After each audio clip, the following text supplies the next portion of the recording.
Audio ادب میں خوش آمدید۔ قراقرم کا تاج محل، قسط نمبر 4، پانچویں چوٹی۔ بدھ 27 جولائی 2005۔ وہ کمرے کا دروازہ کھول کر باہر برآمدے میں آ گئی۔ برآمدہ کافی طویل تھا اور ہر کمرے کے دروازے کے دونوں اطراف خوشنما پھولوں کے گملے رکھے تھے۔ برآمدے کے آگے سفید ستون سے بنے تھے۔ وہ ایک ستون سے ٹیک لگائے سامنے کا منظر دیکھنے لگی۔ قدرتی گرین گھاس سے ڈکے مستطیل لان کے دہانے پر لگی جھاڑیوں کی باڑ کے ارد گرد وہی چھوٹا بندر چکراتا پھر رہا تھا۔ اس کے ہاتھ میں ادھ کھایا چھوٹا سبز سیب تھا۔ وہ فجر کا وقت تھا۔ ہر طرف گہرا نیلاہٹ برا اندھیرا چھایا ہوا تھا۔ دور جنگل سے جانوروں کے بولنے کی آوازیں ماحول پر چھایا سکون چیر رہی تھیں۔ رات خوب بارش ہوئی تھی۔ برآمدے کی مہروتی چھت سے پانی ٹپک رہا تھا۔ تب ہی اس کی نگاہ گیلی گھاس پر پڑی جہاں ایک طرف کیاری میں جائے نماز بچھائے افق ارسلان نماز پڑھ رہا تھا۔ اس نے نیلی جینز کے پائنچے اوپر فولڈ کیے ہوئے تھے۔ جسم پر جیکٹ اور مفلر نہ تھا، البتہ اس نے پی کیپ الٹی کر کے سر ڈانپ رکھا تھا۔ سینے پر ہاتھ باندھے سر جھکائے کھڑا وہ بہت اچھا لگ رہا تھا۔ وہ گھاس پر آ گئی۔ جوگرز کی بجائے نرم چپل پہننے کے باعث گیلی گھاس اس کے پیروں کو گیلا کرنے لگی تھی۔ وہ سیڑھیاں اترنے لگی۔ سیڑھیوں کی دائیں طرف پنجرے میں مقید مور جاگے ہوئے تھے۔ نیلے اور سبز رنگ کے مور اپنے بدصورت پاؤں کے ساتھ ناچ رہا تھا۔ سفید مورنی کونے میں بیٹھی ناچ دیکھ رہی تھی۔ وہ 27 سے رک کر انہیں دیکھنے لگی۔ اس کی موجودگی کا احساس کر کے مور رک گیا تھا۔ اسی لمحے سے مور اور خود میں کوئی فرق محسوس نہیں ہوا۔ وہ اتنا حسین مور اپنی خوبصورتی کے باعث تمام عمر کے لیے اس پنجرے میں مقید کر دیا گیا تھا، بالکل ایسے جیسے اس کی خود کی خوبصورتی نے اور دولت نے اس کے قدموں میں سیف کے نام کی زنجیر ڈال دی تھی۔ کاش وہ اس وقت تھوڑی سی ہمت کر کے پاپا کو منع کر دیتی۔ سیف کے متعلق سوچ کر ہی وہ اداس ہو گئی تھی۔ اس سمے اس نیلے اندھیرے میں اس وقت مرغزار بہت اداس لگ رہا تھا، اور جب وہ نیچے جھرنے کے پل تک آئی تو اسے سامنے والے درخت پر بیٹھی وہ چڑیا بھی بہت اداس گیت کھاتی محسوس ہوئی تھی۔ وہ اس وقت پہاڑ پر بنے بل کھاتے کچے راستے پر چڑھ کر اوپر ناشپتی اور سیبوں کے درختوں تک پہنچ گئی تھی جب اس نے اپنے عقب میں پکار سنی۔ اس نے گردن گھما کر پیچھے دیکھا۔ افق پل پر چلتا ہوا استکا رہا تھا۔ اس کے پاؤں میں جوگرز اور گردن میں مفلر تھا۔ الٹی پی کیپ اب سیدھی ہو چکی تھی۔ وہ رک کر اس کا انتظار کرنے لگی۔ تم ادھر کیا کر رہی ہو؟ وہ چند قدم نشیب میں تھا۔ تمہارا انتظار۔ مجھے علم تھا تم میرے پیچھے جھرنے تک ضرور آؤ گے، وہ سوچ کر بولی۔ میرا ناشپتی کھانے کو دل چاہ رہا تھا۔ وہ اب اس کے قریب آ چکا تھا۔ وہ دونوں ساتھ ساتھ اوپر چڑھنے لگے۔ گہرا نیلا اندھیرا قدرے ہلکا ہوا تھا۔ تم میری وجہ سے کل نہیں کھا سکی تھی نا؟ افق نے بغیر کسی شرمندگی کے کہہ کر اسے ایک نظر دیکھا۔ وہ سرخ اور گلابی امتزاج کی شلوار قمیض میں ملبوس تھی۔ دوپٹہ گردن کے گرد لپیٹا تھا اور بال اونچی پونی ٹیل میں باندھے تھے۔ اس پر اونچی پونی بہت اچھی لگتی تھی۔ ہاں، وہ چڑھتے چڑھتے اب پہاڑ کے اوپر پہنچ گئے تھے۔ اب بہت چھوٹا اور وائٹ پیلس بہت دور تک دکھائی دے رہا تھا۔ وہ جگہ ناہموار تھی۔ بہت سے درخت اونچے نیچے ڈھلان پر اگے تھے۔ وہ ایک درخت پر چلی آئی۔ کھاؤ گے؟ ایک ناشپتی توڑ کر اس نے دوپٹے سے خوب رگڑ کر صاف کی۔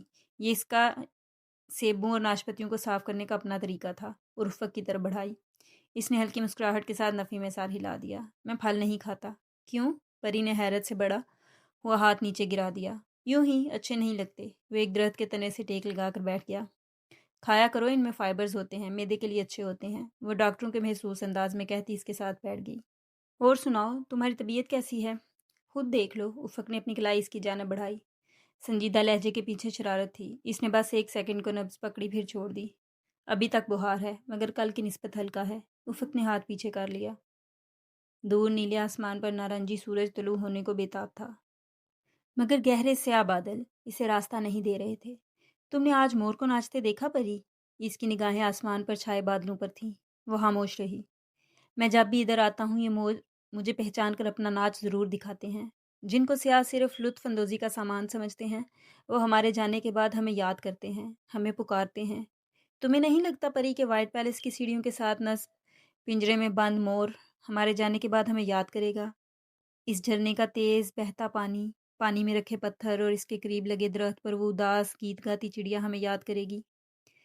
سیاح سمجھ نہیں پاتا، ورنہ وہ قدموں کے نشان تو صدیوں ان پتھروں، مرغزاروں اور ان کچے راستوں پر ثبت رہتے ہیں۔ کل شام تمہیں کیا ہو گیا تھا افق؟ وہ خاموش ہوا تو اس نے پوچھا۔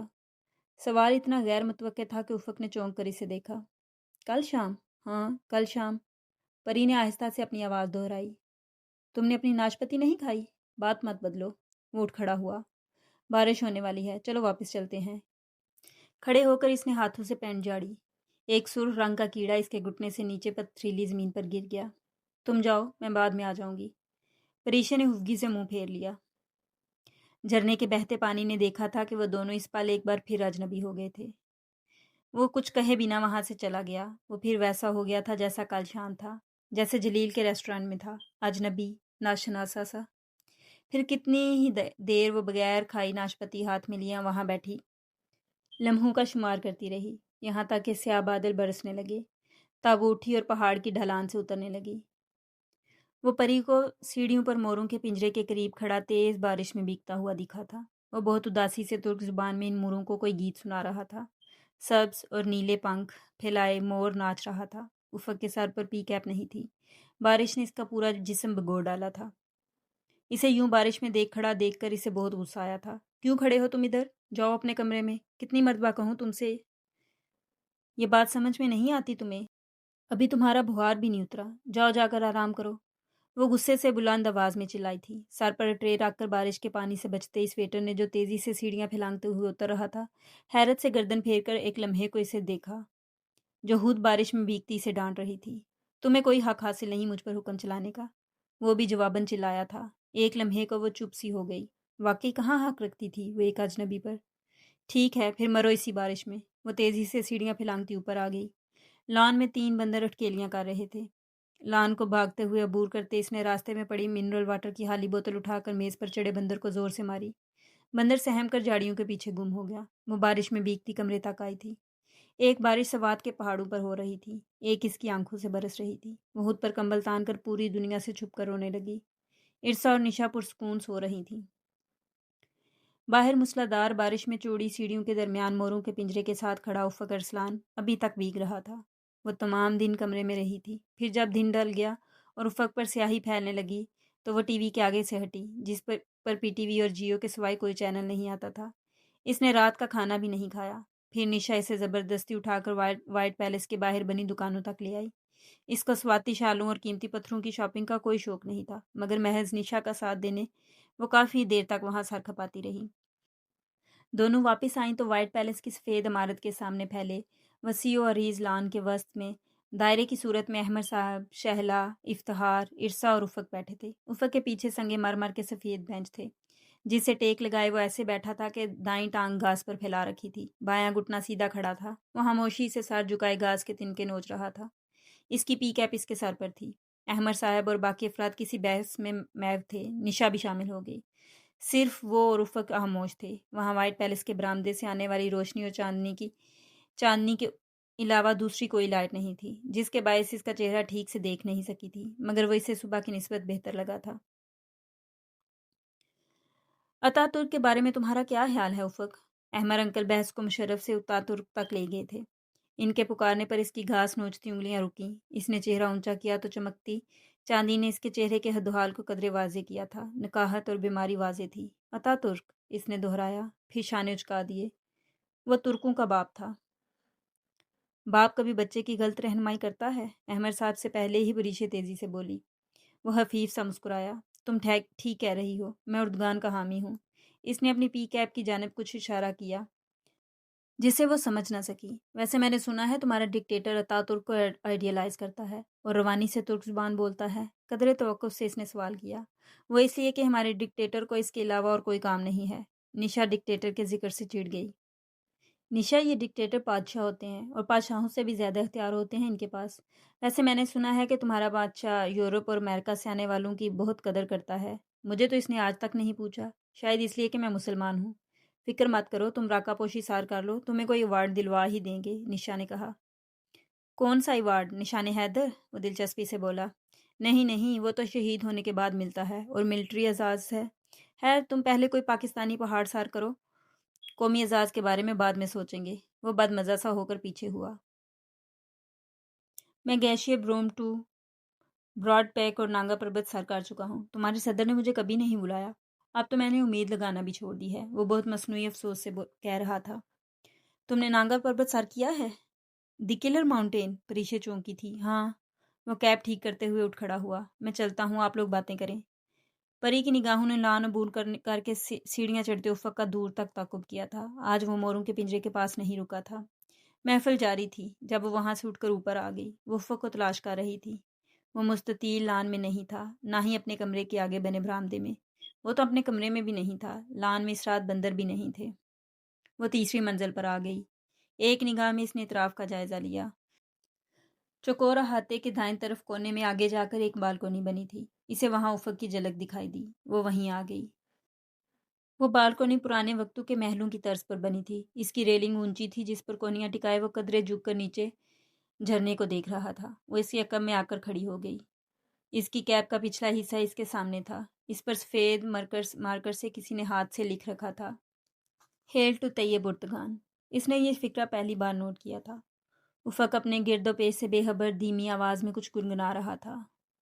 سونک شام استورین انجے بانا سوزیر۔ یکدم کسی کی موجودگی کا احساس کر کے اس نے پلٹ کر پیچھے دیکھا۔